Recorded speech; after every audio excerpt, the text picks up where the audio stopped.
Hi everyone, I'm Jared Carter, your guys' host for Whiskey Business. Tonight we're going to be drinking on the Glenlivet 12.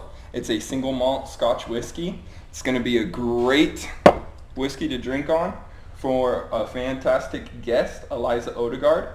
For anyone who doesn't know her, she's a little bit infamous in the Chico comedy scene. She is one of the best up-and-coming comedians, also one of the best female comedians, which is a bit redundant because there's only 3 of them in the Chico comedy scene, unfortunately. But she's a fantastic guest. Thank you so much for joining us. Yeah, this is great. I'm really excited. Hi, everybody. This is my first podcast I've ever been on. I honestly can't believe that. Yeah, it's a few of our colleagues have started some. Yes. And I don't think I'm high on the guest list. I don't know why. I think that's for reasons not pertaining to comedy. Probably. Yeah. But I don't know. We could always work on professionalism in the comedy scene. Exactly. You're my 4th guest. Nice. You were going to be my 3rd guest, but we had a little bit of run-up, so we got Rich in instead. Oh, nice. Yeah, so that's Papa awesome. Rich. Yeah, Papa Rich. I knew you'd be excited about that. Yeah. But when I thought of comedians that have a unique perspective, being one of the only female comedians, being younger than most of the people on the side, being the only vegetarian, I'm pretty sure. Taylor left, right? Yeah, so being the only vegetarian, what is it like, being on the Chico comedy scene? What has that been like for you? Oh boy. I've wanted to be a comedian since I was 10. Yeah. And I still run into my 5th grade teacher places when I go back home. I see him everywhere. And he always tells my mom when she runs into him and is like, comedy, she's doing this, she's doing that. And he's like, well, yeah, she always said her dream job was comedian. He can even recall it from then. And so I finally turned 21 last year, and I was like, I gotta start going to open mics. I gotta get on this. And then one time, my current boyfriend at the time was also a comedian, and I wanted to debut on a day he was out of town. Because I was just like, I don't want that pressure, I don't want us to be compared, which of course happened all the time once we got started. But he ended up being there, and I had a really great first set, and that was just awesome. Yeah. So it really kick-started it and kept me going, and I was so scared to start because I'd wanted it for so long, over a decade of just waiting. That's crazy. And then here you go.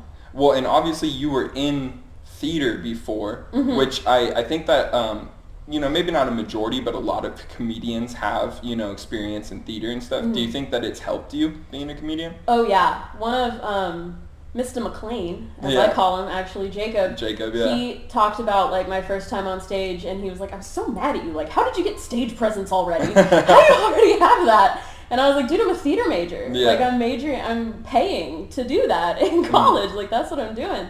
So it definitely helped with that. And knowing theater and with, dramatic pauses and comedic timing in that reform, to already have that either through watching other comedians or just doing it or doing theater, improv, any kind of comedy, if it's something that comes naturally or you get through practice, it's a great skill to have.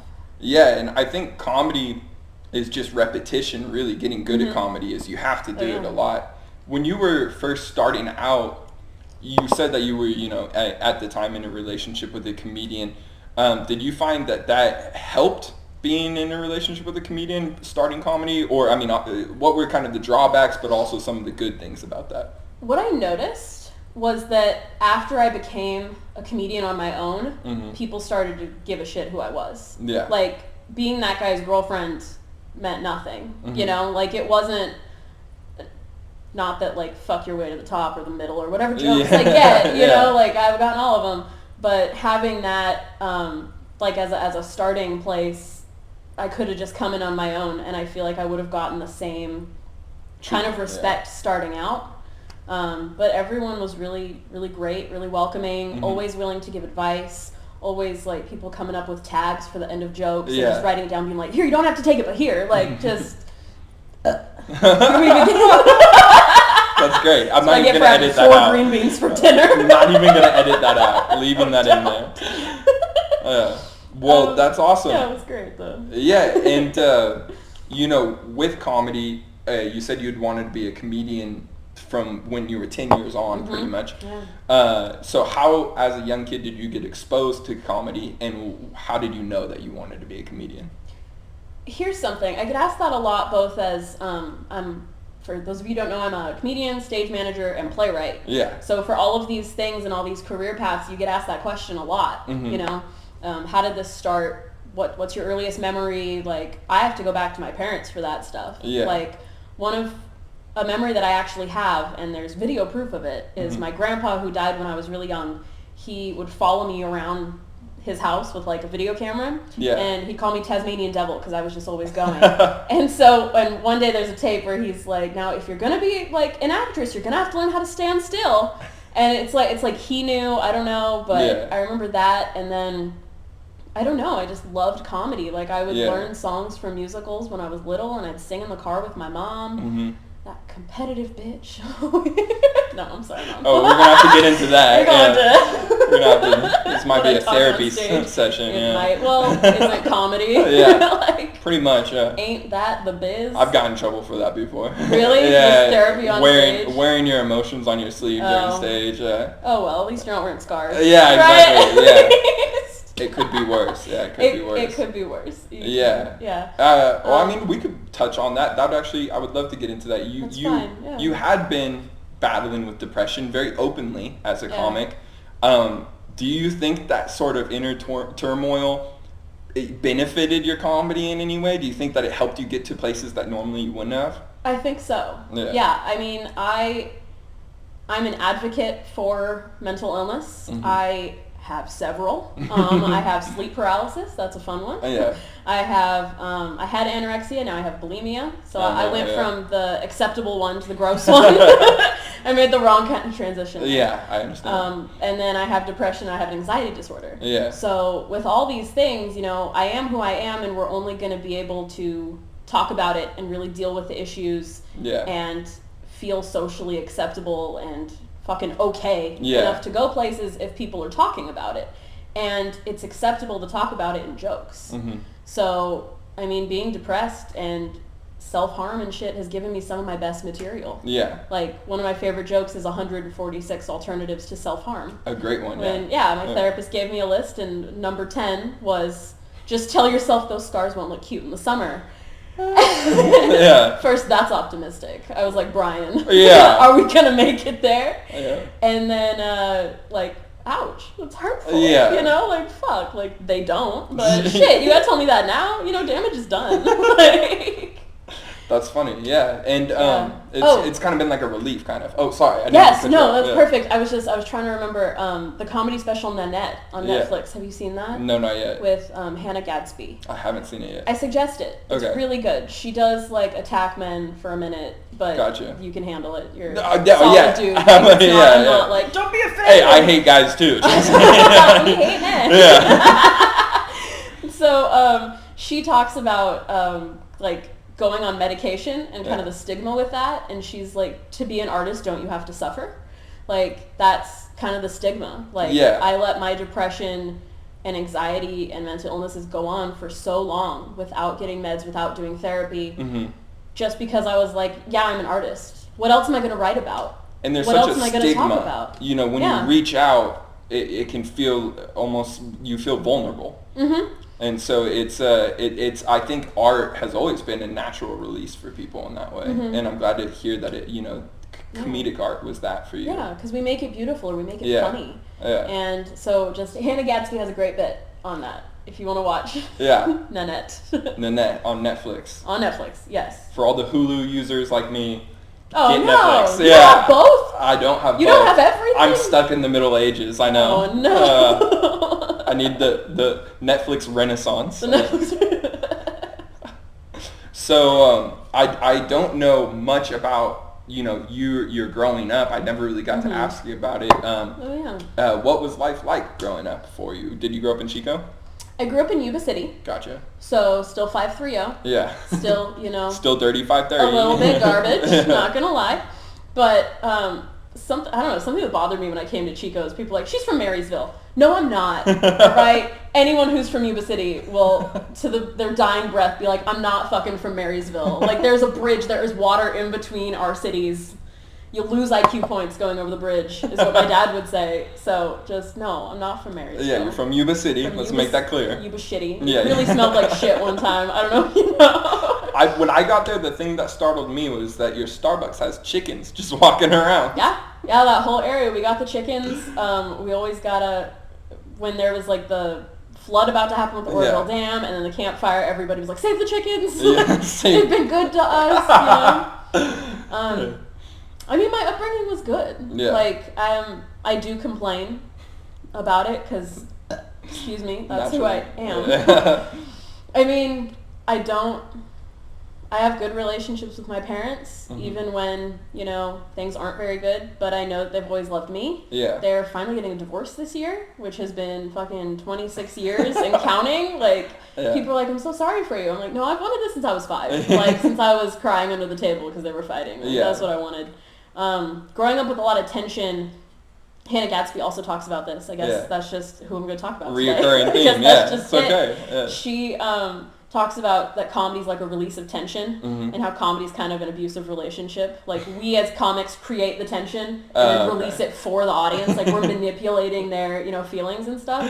And so I guess that kind of drew me to comedy too, because I had so much tension in the house. What a great analogy. She's a genius. Oh my God. She has a second special on Netflix that I haven't watched yet, but I'm sure it's Hannah just Gadsby. as great. Yeah. Hannah Gadsby. Yeah. Nanette. It's a relief of tension. Of tension. Yeah. And I think that's what kind of brought me to comedy. I was telling my boyfriend that I think that's why I'm watching 90 Day Fiancé right now. Yeah. Like, I'm binging it, and I'm like, I don't know why I need, like, kitchen nightmares and 90 Day Fiancé. And he's like, well, doesn't it have to do with the formula of those shows? And I'm like, well, yeah, like, you kind of know how it ends. Like, they give you tension and then they take it away, and it's like, oh, good, I don't have to deal with that. Like, I get a little bit of relief. Yeah. It's resolved. And nothing in life is resolved in, like, an hour, Not with a nice bow, Not with a nice bow. No, things can be resolved, but really fucking bumpy and gravelly and shit, too. Yeah, there's a quote that compromises when both parties are dissatisfied, and it's kind of true. Yeah. But yeah, it was a fine upbringing. I lived in Gridley for a little bit. Shout out to Sam Mallet. Yeah, Sam, yeah. You shot out the most comedians so far by the... Really? I have? Yes, you have name dropped the most comedians. Yeah. Oh. I love it. No, it's not... I can't tell if it's not name drops if, like, we don't really... Like, if no one knows our names besides ourselves. Oh, yeah. No, it's not like, she dropped Sam Mallet. They must be close. Oh, she's getting into that club. She must be in the big times with that anime dude. You don't even know which comedian that's referencing. It could be Germ. It could be Sam. That's true. They might as well. It could have been me for all you know. For all I know, yes, I know very little. I know your height and that. That's funny. So, have there been any comedians that you felt like you've made really intense bonds with, friendship-wise, since you've been on the scene? Oh, yeah. And any, advice that you've gotten from anyone that's, like, super stood out and that you were like, wow, that's great advice? I miss Travis. Travis Dowdy, yeah. I miss Travis Dowdy. He recently moved to Colorado, you know. Yes. And did we even get a goodbye mic for him? It was at the studio. It was all right. Yeah. Okay, then we did. Yeah. All right. I was like, hold on a minute. I'm trying to remember when coronavirus it kind of did everything. Yeah, messed everything up. Yep. Yeah, but I miss him. He was always giving advice. Yeah. He was someone that would come to me. He was someone that I trusted, That's where great. I could, tell him something. And even when I was like, I remember being really angry about something and wanting to go confront the person, and he was like, not here. Yeah. He was like, not in this space, do it at a neutral space at a later time when you've had space from it. Yeah. Like, it's not even comedy advice. I mean, kind of.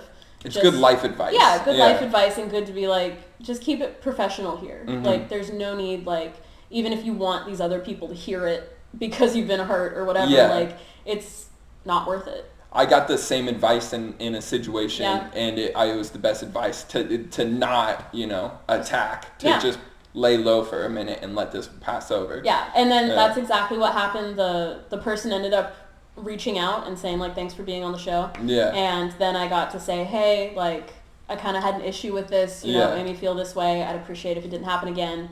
And then it didn't happen again, and we were fine. Yeah. So it definitely worked out a lot better than me with a couple tequila sunrises and going up to someone. Yeah. Like, I'm upset. Yeah, and I think that you're in a bit of a predicament because like we acknowledged at the start of this show, the comedy scene in Chico especially seems to be a little bit male dominated.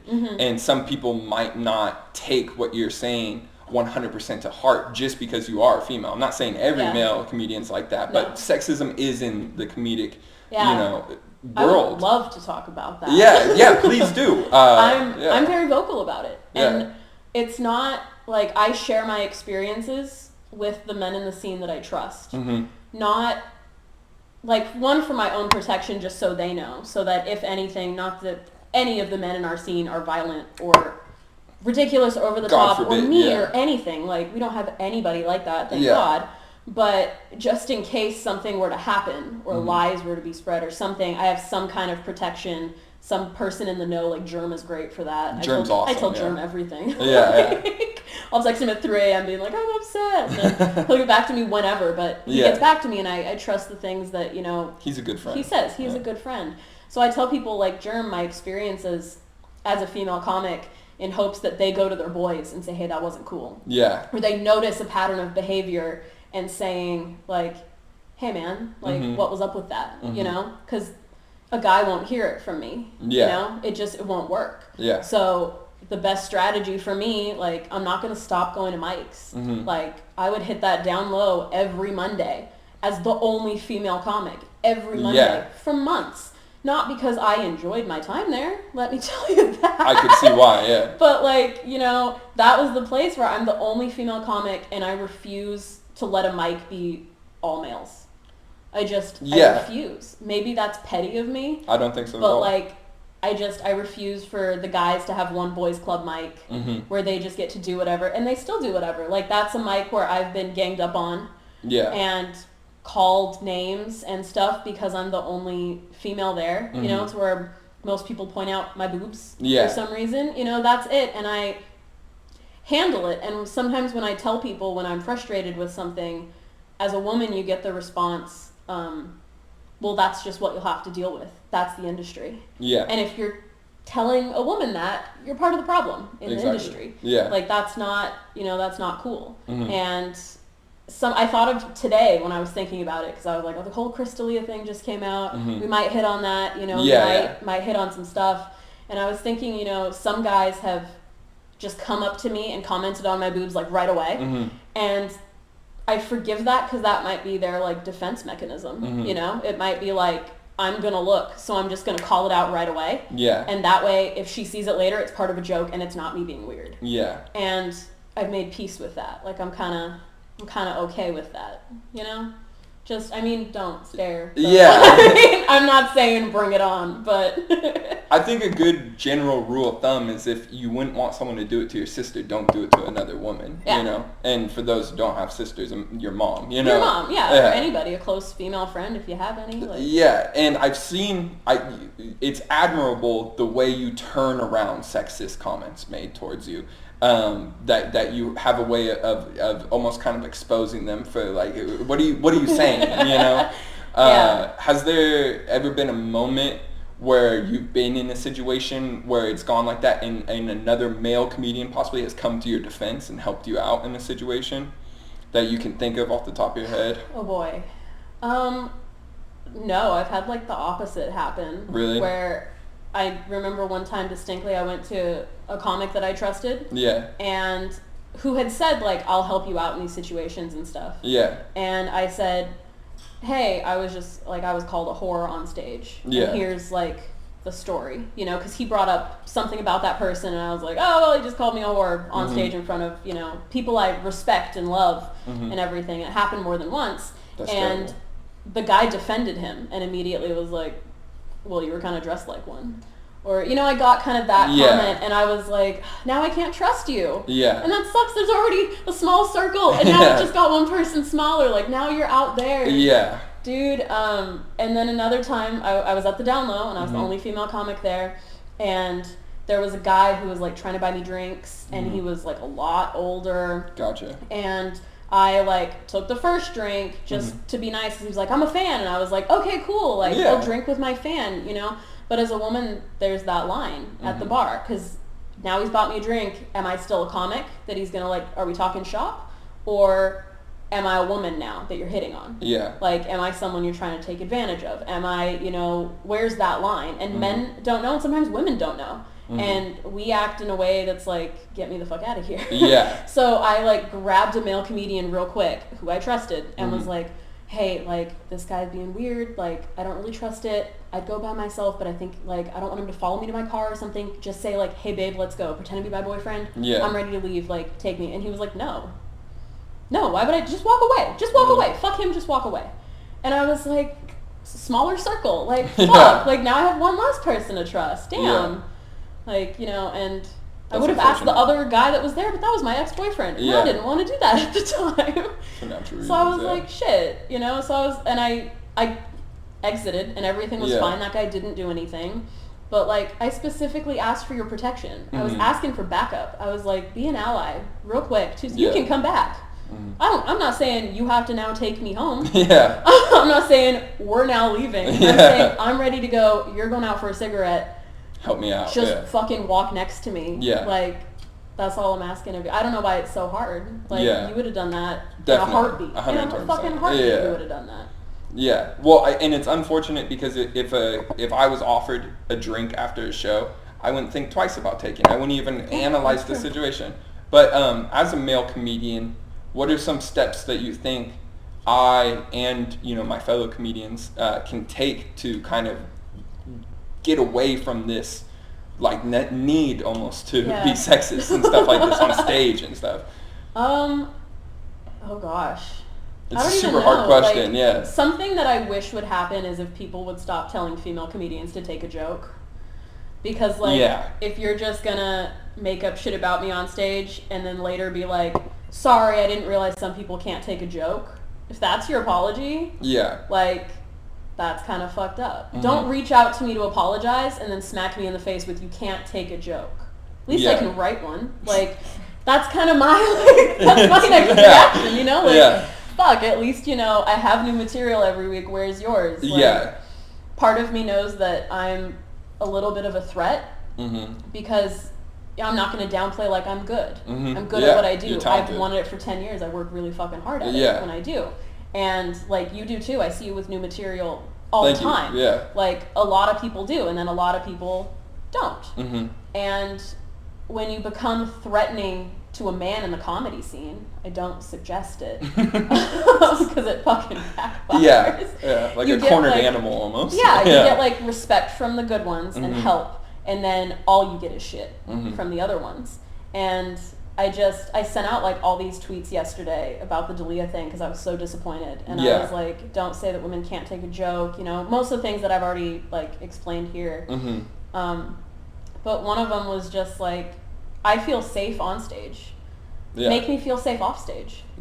Like, make I don't care, like, whatever you say on stage, at the end of the day, if you want to say it's a joke and hide behind that, say it's a joke and hide behind that. I'm not totally against sexist material, as long as it's funny. Like, have a point for it. Have a point. Have something to say other than just, a waitress was rude to you today and you wore your favorite shirt, now you think like all women suck. Like, I don't know, I don't have a good example, but like, I mean, that is basically some of the content. Don't do that, like, I hate saying like don't do that, but just be funny. Like, be a human. And respect me as a human, not only as like, be aware that I'm the only woman in the room and I might need your help. Don't deny me when I'm like, can you help me? Like, literally reach out for help like everyone fucking says. What was she wearing? Did she ask for help? A sweater and I asked for help. Like, I don't know what else to do in that situation.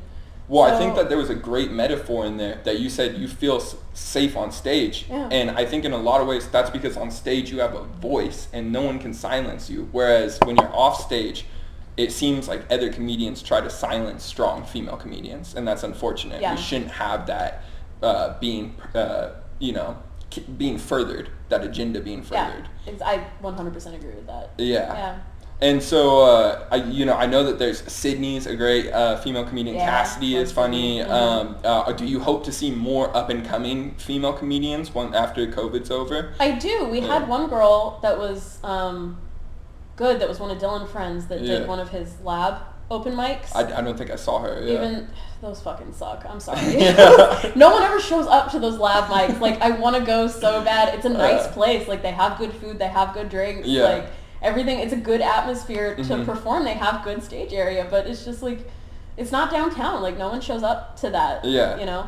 But we did have one girl come, and she did like 2, Mm-hmm. and then never seen again. And we had another girl at the studio, and she did like 1 or 2 weeks. Mm-hmm. And I think her and another guy were going to keep coming back, but then COVID-19 happened, so Yeah. I haven't seen them. Are you talking the black couple that Yes. came out? Yes, I Yeah. forget their names, but they were super Me talented. too. I have a hope picture they with come. them. And Yeah, I hope they come back out. Yeah, I they hope were so really too. They've talented. like got something. Yeah. I think by being on stage, we're kind of setting the path. Like, Yeah. a lot of women come up to me, and the strangest compliment I've ever gotten was, "You can wear a ponytail." I'm like, "You can pull off a ponytail." I'm like, I don't know what that means. Like, I don't like But my thank face you, any other yeah. way, but thank you. Thank you so much. I think it's the only look I can pull off. Yeah. But a lot of women come up and they're like, "Oh my God, that's so great that you do this. Like, as a woman, like, you've said Yeah. everything I wanted to say." And I was like, "You can do it too. Like, get up on stage, do it. Like, if you ever want to try, like, and you're scared of bombing your first time, these guys who've been doing it for 20 years bomb all the fucking time. Mm-hmm. Like, that's kind of part of the game. That's kind of what you have to do." You have to bomb to succeed. And to yeah, sometimes it takes a long... I got fucking lucky Mm-hmm. that I'm good at this off the bat, and I could improve and get better Mhm. and take criticism. I'm kind of bad at that, but Yeah. I'm getting better at taking the criticism and Same, yeah. not being defensive and stuff. So like that, you just have to do it. Mhm. And the more women that we get, I think the better the comedy scene's gonna be, Yeah. because we're a super minority right now. Yeah, unfortunately. Yeah. And, you know, where do you see comedy taking you? Where do you want it to take you? Oh boy. I don't even know at this Yeah. point. Like, I wanna make it. Yeah. And to me, being successful in your craft is getting to do it like for a living, Mhm. like making money off of it Mhm. and getting paid. And I got like $20 for my first show, and I was so excited. Yeah. I was so excited by that $20 off of like my first like paid Yeah. thing, you know? And I love comedy so much, and I love doing it. And that's what hits hard about like the sexism and the not feeling like Yeah. safe all the time. I know no one's gonna physically do anything, but like fighting that battle Yeah. all the time, it has to be worth it. And Mhm. it is worth it to me to keep going and to work hard. And like right now, you know, I have a day job, and I live in Durham with Yeah. my boyfriend and his 2 kids, and I just graduated college, and it doesn't look like I'm doing anything, but I have a new play that Yeah. I'm doing a reading of this week. Yeah. And I'm on this podcast, so I'm doing something with comedy, and I feel like you can do some wherever you are, as long as you're progressing in what you want to do, Mhm. even if it's not like, I'm going to Sacramento every weekend, I'm booked. Yeah. If you're working and improving on something, it's going to pay off. And Exactly. like, I told my boyfriend, I was like, even if I want to leave California at some point, go like New York or even Seattle, Yeah. Minnesota, because I have family there. That's awesome. Not because of their police business. Yeah, yeah. Not because of how cops are, but I'd love Minnesota or like Chicago, because they have a big theater and improv scene, and I'm into that too. Mm-hmm. So I don't know, I hope it takes me anywhere.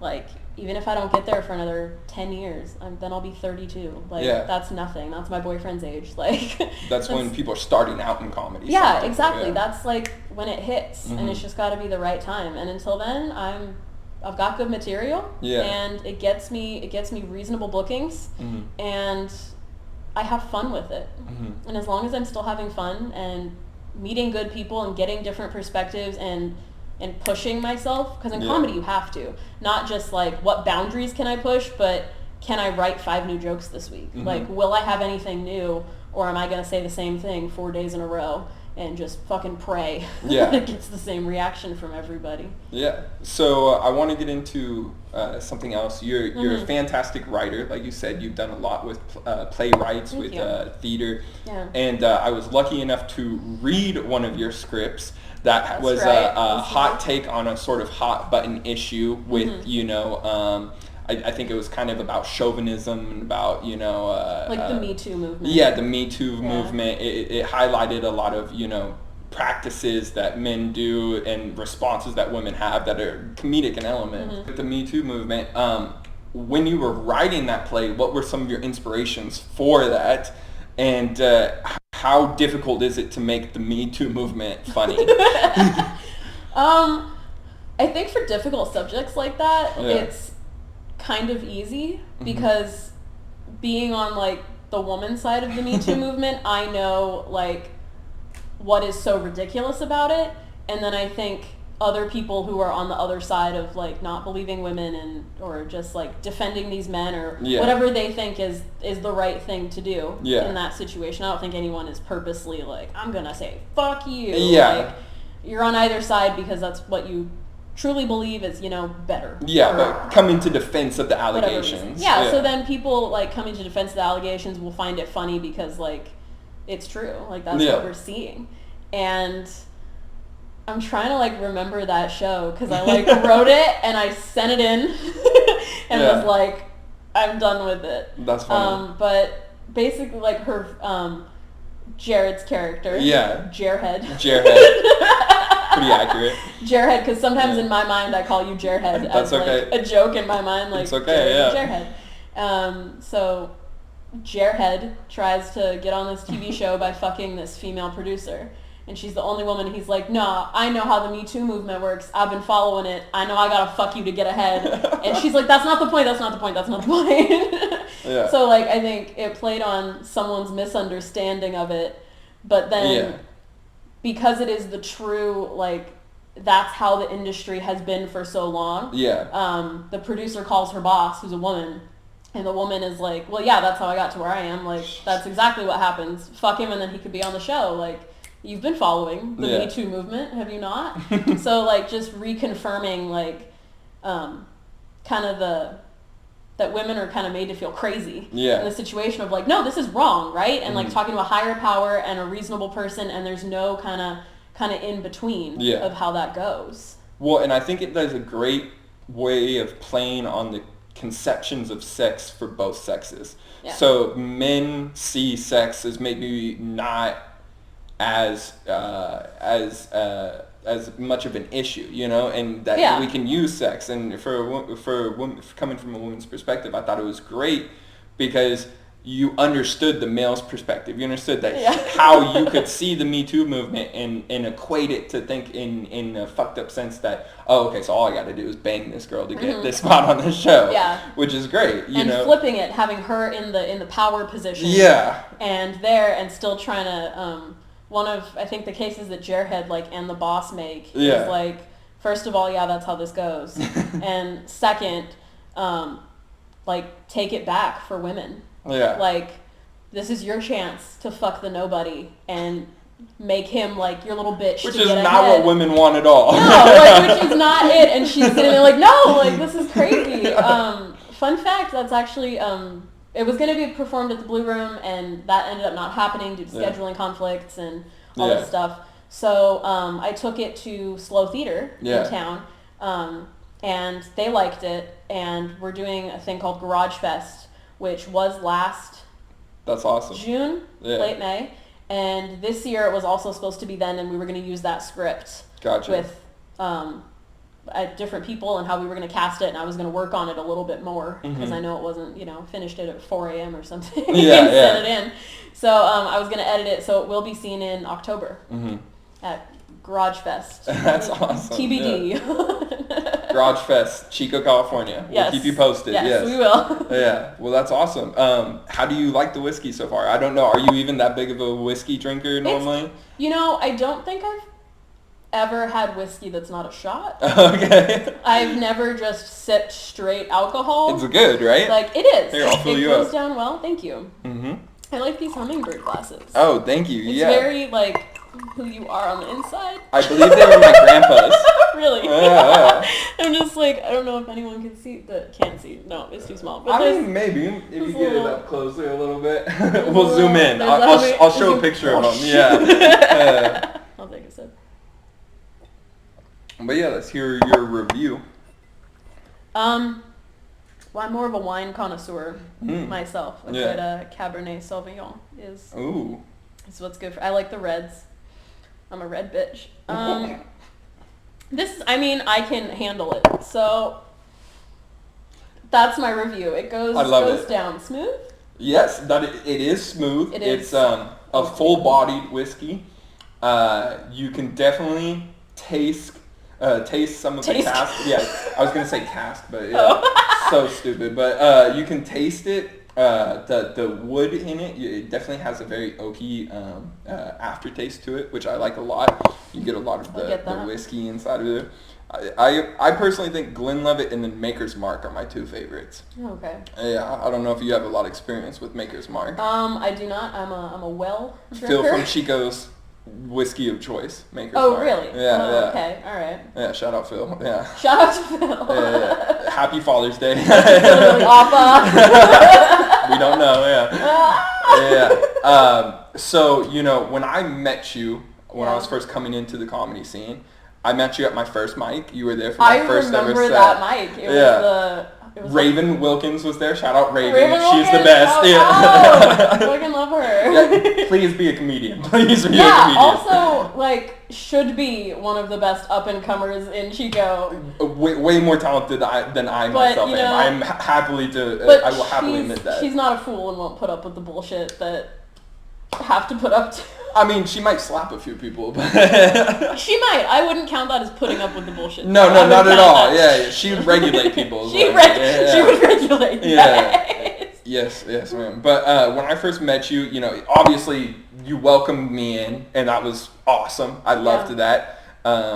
Making friends with you and Raven my first night. But I also felt like since I started comedy and since I met you that night, both of our lives have changed a lot. Super. Yeah. What propelled you to making some of the big life changes that you made at that point, and how has it been since then as far as your mental health and your happiness? Oh, yeah. I'm happy for the first time in my life. That's awesome. That's a cheers moment right there. That is a cheers moment. I'm fucking happy. Yeah, it's wild. When I started comedy, I was working part-time. Yeah. Taking 2 summer classes because I was like, I'm going to graduate early. Mm-hmm. 2 classes in the summer, 2 classes in the fall, and I'm out, I'm done, I'll have a degree. I'll be able to move on with my life. Yeah. And I'm doing comedy and I'm doing something I love. I was on an okay track. Mm-hmm. And then I got into another relationship that Get it all out. I want better burps. These are such weak fucking burps. It's okay. I can edit in more burp noise if you want. I had a great fart this morning. If only I could have saved it. That's what whiskey business is about. The burps and the farts. Yeah. What was I saying? Your last relationship, The relationship I had one before the one that I'm currently in. Yeah. Besides all the friends with benefits your in ex. between. Yeah. My first ex. Yeah. He wasn't in a good place and I wasn't in a good place. Mm-hmm. And the comedy scene, we're both comedians, kind of made us compete in some ways. Yeah. And I don't know about him, but I would always defend him when people would come to me with he's this, he's that, or whatever. And because I liked him and I wanted to give him a chance, and with my low ass self-esteem, that's anything, you know. Have you watched Daniel Sloss? I don't think so. Is he on Netflix too? Yeah. Then I have. And then he's also he has one on Amazon. Okay, I can get that one. I have Amazon Prime. It's Daniel Sloss X. Gotcha. On Netflix, it's Daniel Sloss live shows, and there's Jigsaw and Dark, I think. That's awesome. Are the 2 on there. He has 2 hour-long specials on there, and you could pirate them somewhere. I'm sure I can, yeah. So great, and the dark humor is everything. But he's he has this one bit that just sticks with me, and he's if you only love yourself 30%, then someone can come and love you 40%. Yeah. And that's the world to you. Yeah. And that's literally less than half. Someone's coming along and just giving you not even the bare minimum, not even half of love or attention or what you need. And because you're not getting it from yourself, that's everything. And that hits fucking hard. Yeah. Right? And that just stuck with me, and I was like, but I've never cared. Mm-hmm. Like, I've never wanted to get married. I never wanted kids. I never, like, I wanted my career and my career and my career, and writing and theater and my career. Yeah. That's what I wanted. And I was like, I don't care if I ever get married. I don't care if I ever, like, I don't want kids. I'll adopt. Mm-hmm. Like, I don't want any of that. Yeah. And so I never cared about the relationships I was in. Mm-hmm. I mean, obviously I cared. I'm a very good girlfriend. Yeah. I cared, and I tried to love the person the best I could, but it wasn't doing anything for me. Gotcha. It wasn't, like, why was I there? Mm-hmm. What are they doing for me? I let everything go. I don't care how I'm treated. Yeah. It doesn't matter. I'll write a joke about it. Yeah. Hurt me, I'm fine. Like, coping mechanisms. Exactly. So, like, that was kind of the last relationship, and then it ended. And then I was already just so depressed, and, like, I wasn't taking my meds, and I was by then it was like October. It wasn't summer anymore. It was October, and I didn't leave bed for, like, all of October. Oh, no. I went to theater rehearsals because I was stage manager, Rocky Horror at Chico State, which I'm very fucking proud of. Yeah. I stage managed that, so I'd go to rehearsals and I'd go to comedy, and that was it. Like, I quit the 2 jobs that I had. Wow. And I just stayed in bed because I just didn't want to. And then I didn't graduate in December because when you don't think you're going to live to see your degree, you don't work toward it. Yeah. You just... Understandable. You don't. So I just stopped, and I was like, I don't think I'm going to see 2020. Like, I don't think that's a thing I'm going to do. Yeah. And a lot of people with depression, I've learned from the internet and memes and stuff that, like, when I was 14, I didn't think I was going to make it to 18. Mm-hmm. When I was 18 in college, I was like, I'm not going to graduate. Like, not because I would drop out, but because I'd just fucking die. I'd be an email that Chico State would send out saying, this person you don't know, and just delete, because that's what I do with those emails. Like, Damn. It's harsh, but it's real. It's harsh, but it's true. Like, I decided I didn't want to be an email. That's good. And that was kind of it. I was like, I don't want that right now. You started fighting for yourself. Yeah, so I started to go to therapy, mm-hmm. and the classes didn't pick up. I didn't graduate. I let those go. Yeah, it's okay. Yeah. Hardcore. Yeah. I did graduate, though. I retook them in the spring, and I'm not a theater major anymore. I'm a theater degree holder.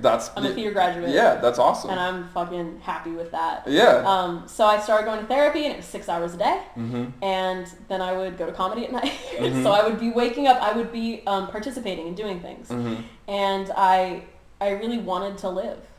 And when you don't want to live, to, like, admit that to yourself mm-hmm. is fucking tough.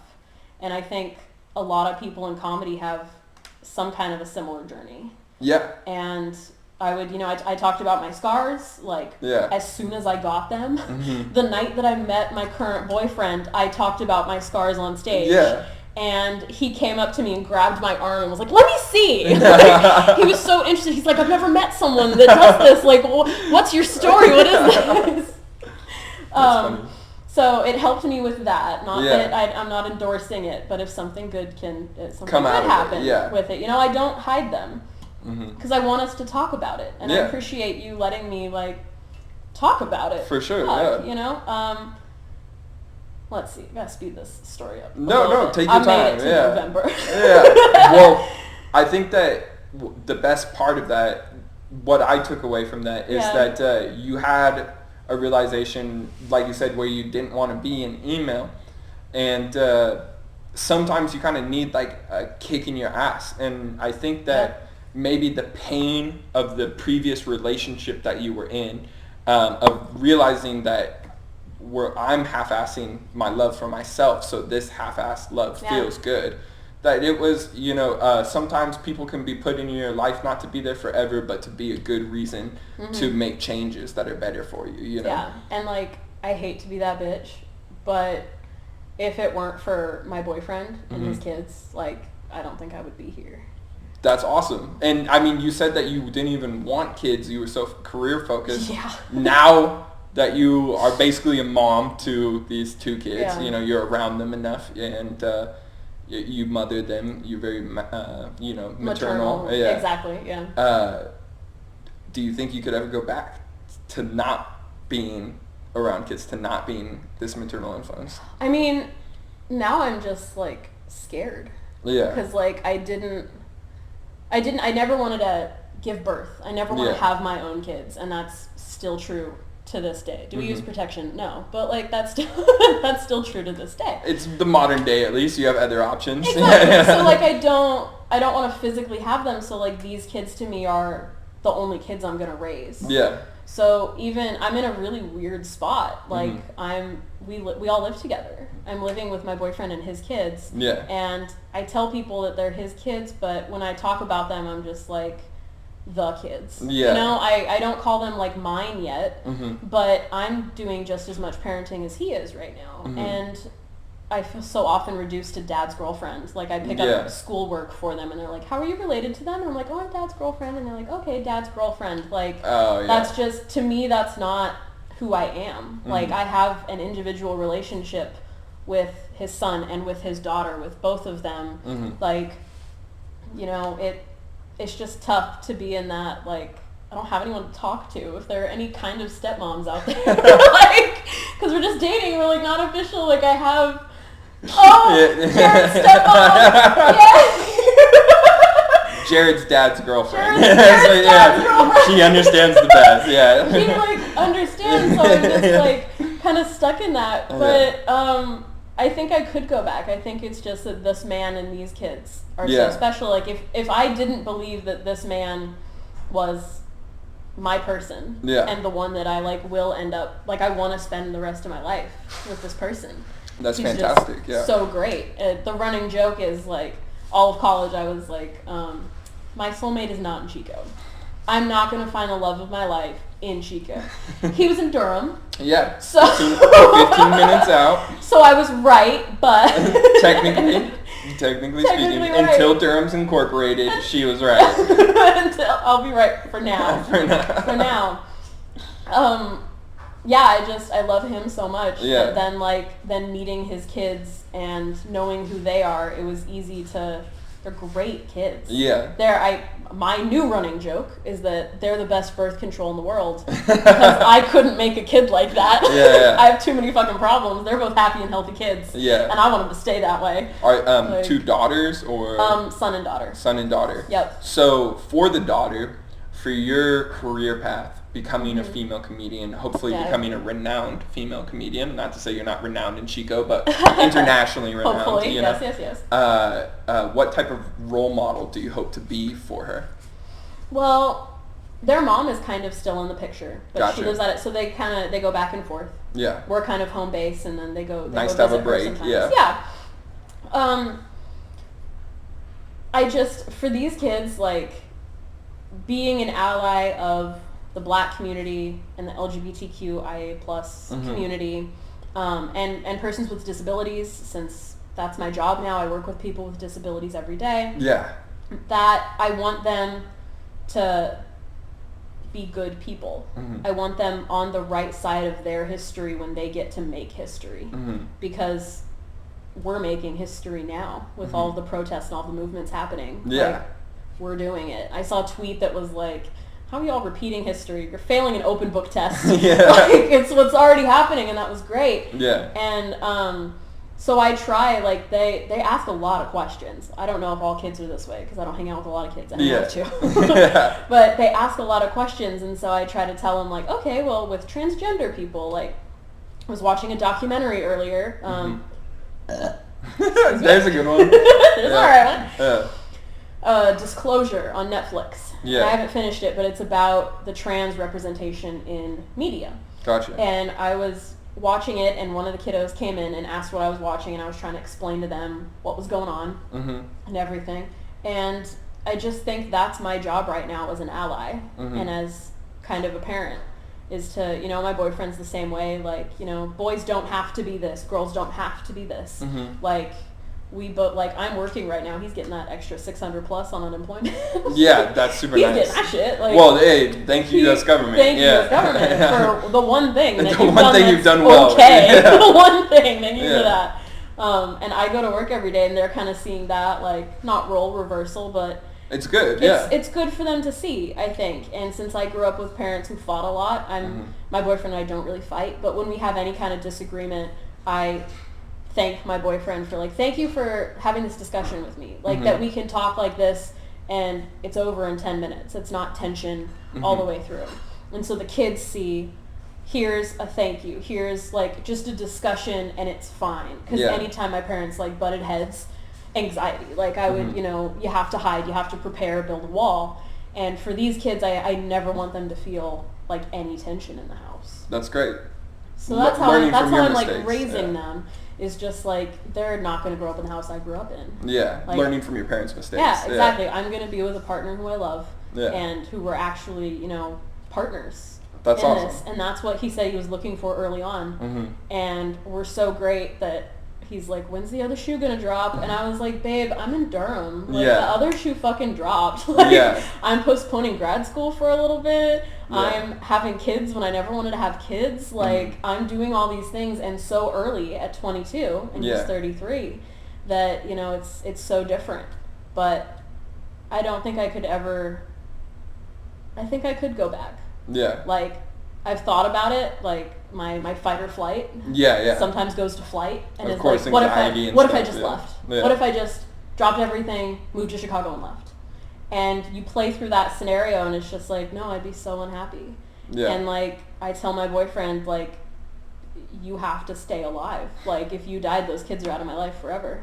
You know? That's like, unfortunate, they'd go live with their mom and I probably would never see them again. Yeah. You know? Which sucks to be in that position. Sucks, and I'm there. But I did kind of, like, I chose this, you know? But every day I am happy. That's good. Where I'm at. That's great. And that's insane. Huge progress. Insane. Yeah. And I lie to the kids, these are cat scratches. Maybe a little bit too young for that reality. A little bit too young for that. Once they get there, it's going to be a good lesson. Yeah. That someone, you know, that they look up to can make mistakes as like, well. I can, that's why I love talking about my scars and my mental health on stage. Yeah. Because, like, I can be happy and healthy. I can be this, and I can be someone who still has the urge to self-harm. Exactly. And who takes medications to help them. Which there's nothing wrong with either of those things. And I can do comedy on meds. I can write a play that I'm proud of on meds. That was a huge achievement for me when I first got on them, because I was like, what if I just don't create anymore? Then what good am I? Don't have that creative touch. Yeah. What good am I if I'm not an artist producing things, you know, for the world? Because I'm not here, I was never here for me. That's awesome. I'm here for my friends and my family. I don't want anything. So I'm going to pursue something I love in hopes that I want to live. You know, that's how we all want you around too. Yeah. I know. And the comedy community, like, always checking up on me. Yes. Always seeing, like, hey, how are you doing? Always, all the time. Yeah. And hanging out with people outside of mics, like even this, or like I do brunch with April sometimes. That's awesome. Yeah. I have a new dress, April. Let's shout out brunch. April Dimitropoulos. Shout out to April. Yeah. And Germ has come to my house or my old apartment and read one of my plays with us and stuff. So it's a good time. Yeah, I'm proud to be part of the Chico comedy scene. Yes. So let's get into the Chris D'Elia stuff. I think, you know, I saw some of the DMs, as I think a lot of people did with that. And one thing that came to mind was socially acceptable predator behavior. Mm-hmm. That what he was engaging in with these weird kind of half-ended messages where he was like... Have you noticed that every time was like, we should make out? And it was like, you're an adult. Like, yeah. Maybe I'll excuse, like, if maybe... Let me just go here for a second. Okay, yeah. Let me make the mistake and then pull it back. Yeah. I love Chris D'Elia. Loved. Because now I'm very saddened and disappointed. Yes, as everyone should be. I would call him my future husband all the time. To my current boyfriend, I'd be like, my future husband, let's go see. And my boyfriend is a big fan. One of our first conversations, the first date we had was talking about Chris D'Elia and 10-minute podcasts and his Netflix specials and seeing him live and all these things. He was everywhere, He was everywhere. That's such a big thing. Mm-hmm. And like I quote him on a daily basis and I have to, you know, stop that now. Yeah. But like if I can excuse like 17. Cuz maybe it's because when I was 16 I dated a 20-year-old. Yeah. And maybe that was some kind of shit, you know. I thought we were in love And as a lot of 17-year-olds and 16-year-old girls think with their 21-year-old boyfriends. You know, and some of it's like, well, did you have to go to the comedy club with him? But then I'm like, believe women. Like, that's not, you know, we have to do things. Yes. Like, just because I love this person does not mean I know him. I don't know my future husband. My ex-future husband. Yeah. My boyfriend was like, you missed your mark. Like, you can't get him. He's any younger than you. When you were like, 16, yeah. Oh, no, that's terrible. But I don't even remember my original point with, like, if I could excuse that, I can't excuse the other thing, but... I think that he tried to be smart about it.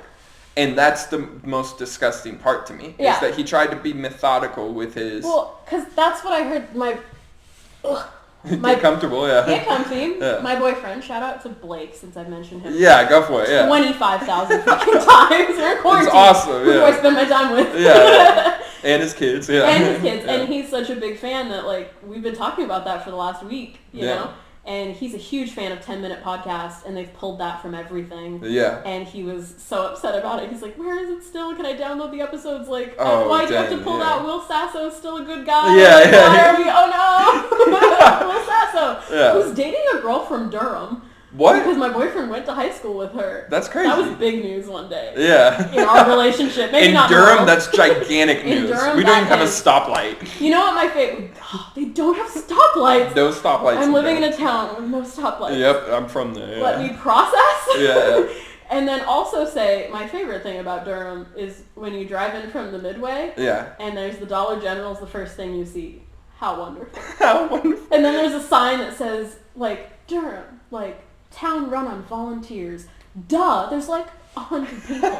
Like, where do you think... We don't even have a police force. Things come... They don't. It's a sheriff's station, and I don't know where they are. No, it's not even an actual sheriff's deputy. It's a volunteer sheriff that drives God, it's Dwight from The Office as a volunteer. Oh, no. Pretty much. I think he's a little bit older than Dwight. I'm not safe. As being someone who's been chased by the Durham volunteer sheriff. Oh, my God. Both on foot and in car. Oh, no. Then, you know, I will trust you. Okay.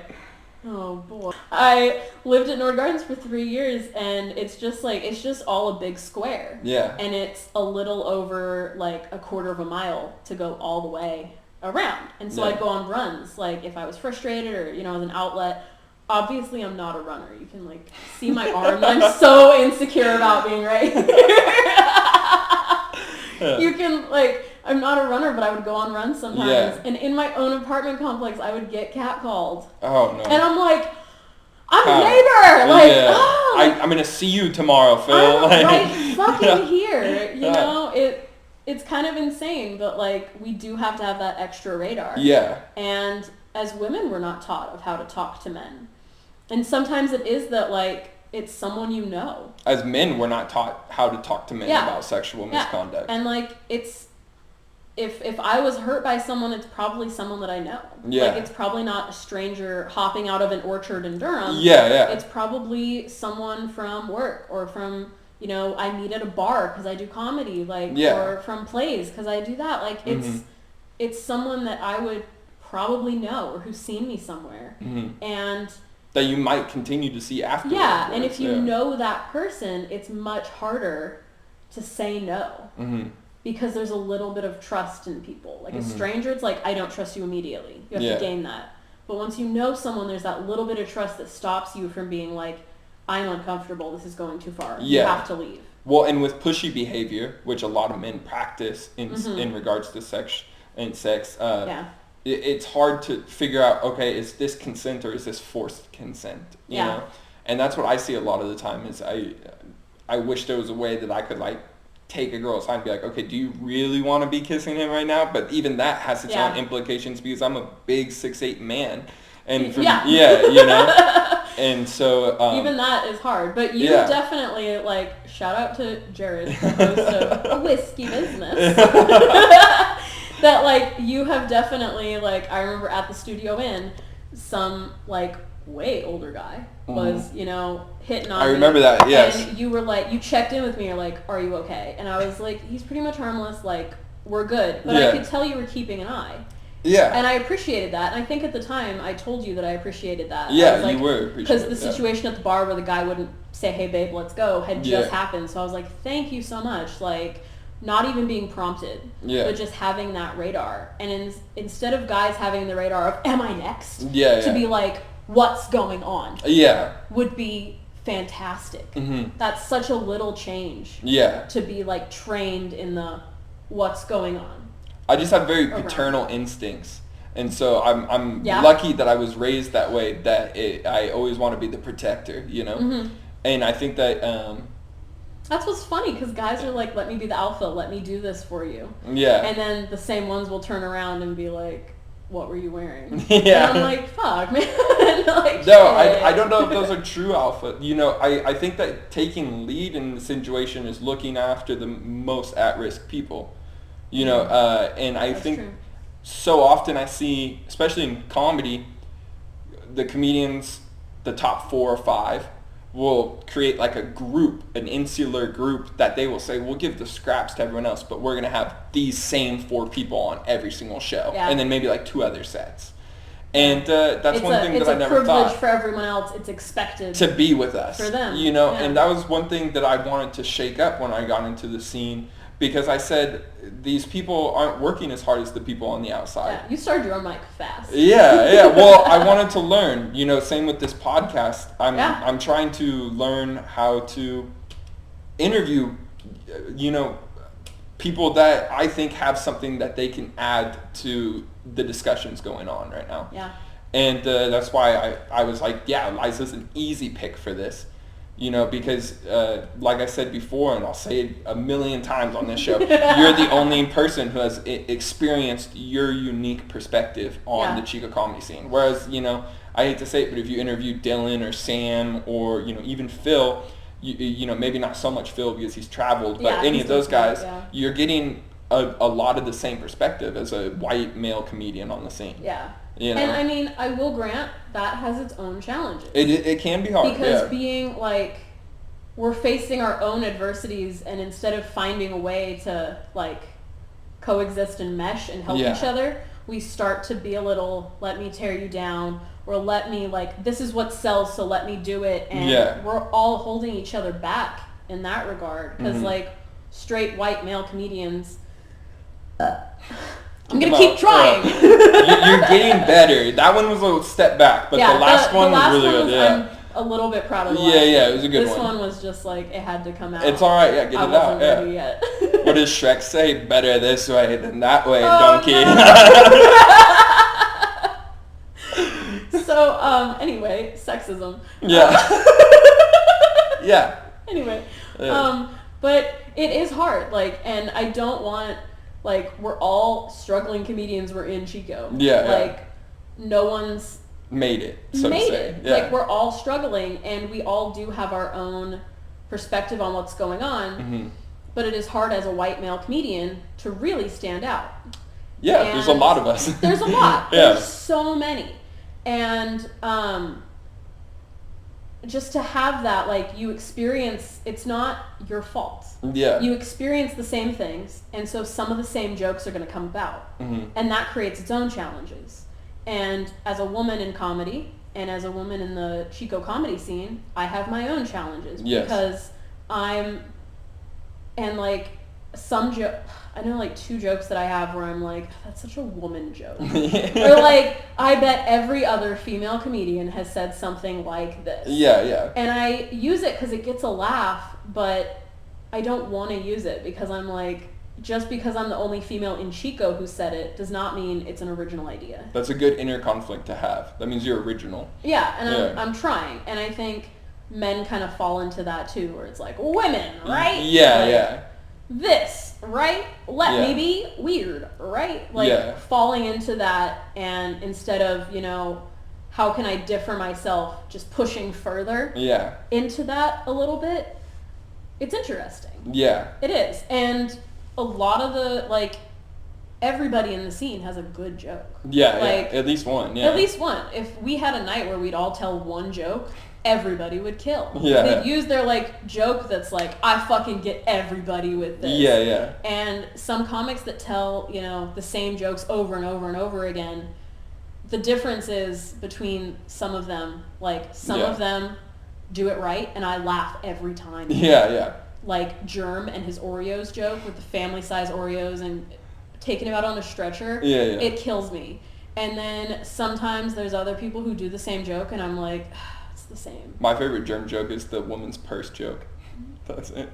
When he's like talking about you can find anything in a woman's purse. Right. And then he's like, AA batteries, always AA batteries. You know why there's double. That's my favorite joke. Yes. Yeah. Yeah, so like some of them it's like, because it's a good joke if it's funny every time. Yeah, yeah. Or if you deliver it right or a little bit different every time. Yeah. I'll be like, oh, they're starting this joke. Let me listen. Yeah, yeah. Or let me see how it does this time in this room. Mm-hmm. And those are the interesting people that you want to follow.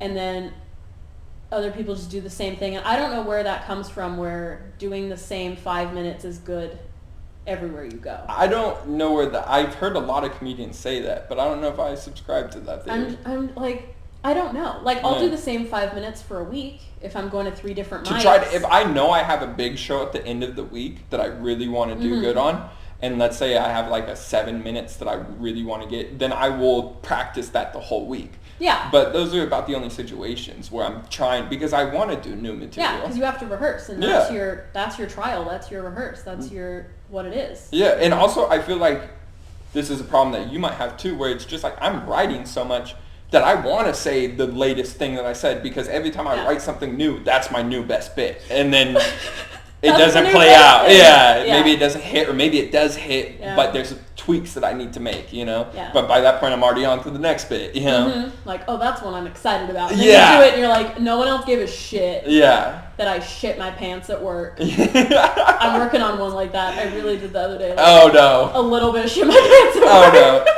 I mean, who hasn't a little bit shit in their pants? A little bit. It was like 8 a.m. too, and I texted. Oh fuck, that's terrible. I texted Raven at 10. My clients, the people I worked, they were in an appointment. I was out in the car because like COVID. Sometimes I'm not allowed to go in with them. Sometimes I am. Gotcha, yeah. And I was out in the car, and I texted Raven, and I was like, I a little bit shit my pants while I was picking them up. Save our shit. And like it happened. I didn't eat dinner. Gosh. And then I had a green smoothie in the morning. And I don't know if you've ever had a green smoothie, but it just makes your colon say goodbye to everything. Yeah. So it just whoosh. Yeah. So then it's 8 a.m. and I pick them up for their appointment, and I just like my butt just opened. I wasn't even, that kind of like fart / maybe I'm getting you diarrhea. Trusted a fart you shouldn't have. Yeah, you're just like it opened, and I was like, I think I'm okay, but maybe I'm not. And the worst. Can I use your bathroom? The worst. And the lady goes, I don't know. Can you? Oh. And I was like. I just shit my pants. I was like, and I like run to the bathroom, and I like it was all good. Everything was fine, but it was right there. If I'd let it go, not the day to wear a thong. The next one would have, and I was like, oh no. Oh God, I didn't even know that. That's terrible. And I was on my period, so I was like, do I take out my tampon? I don't have another one with me. Do I just free bleed? What am I doing? What's that's going terrible. On? It was a rough Thursday, but we did it, and everything's fine. But I texted Raven at 10 a.m. and I was like, I low-key shit my pants at work. And she was like, it's only 10 a.m. I goes, it happened at 8 a.m. It happened 2 hours ago. Yeah. She's like, you need to restart today. We're done. Say goodnight. Yeah. We're going to take it back. Yeah, that's a rough start to a morning for sure. Yeah. So anyway, I'm working on that for the stage. You're a great friend. I'm so happy that you decided to come on here. It's been so good. I was so nervous. Really? I was like, let me actually take my meds today. Yeah. Well, because I haven't been on stage in so long, I haven't like performed. Don't worry, we get like 52 views. This is a performance, but you know what you're saying isn't just there and then it's gone. Yeah. It's here. It's around. Mm-hmm. And not that I was nervous, like, what if I fuck up? What if I say something bad? Yeah. But just like, I don't know. I just want to come off well. I just want to be a good comic and love comedy.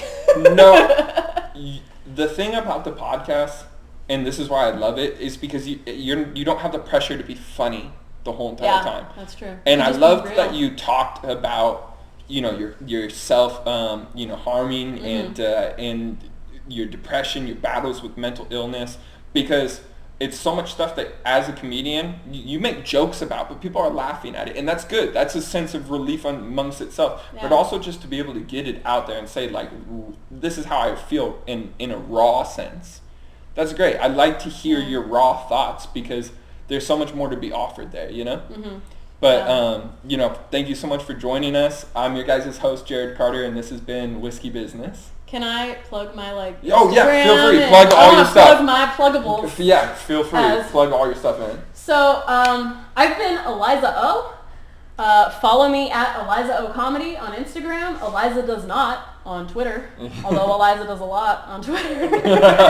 And if you're a comic, friend me on Facebook. Add me to shows. Definitely. Let's hang out. Let's connect. It's a weird time, but we're coming back. And there's a mic next week, right? Next Thursday? The 25th. There's a mic at the Lab Bar and Grill. It should be pretty cool. Dylan's running it, so it should be awesome. But I know we're all going to be super excited to have the immensely talented Eliza Odegard. Follow her on Instagram. Follow her on Twitter. Yeah. All that stuff. Yeah. So thank you so much for being here. Yeah, thank you. Of course. Yeah. Cheers with my empty glass. Yeah.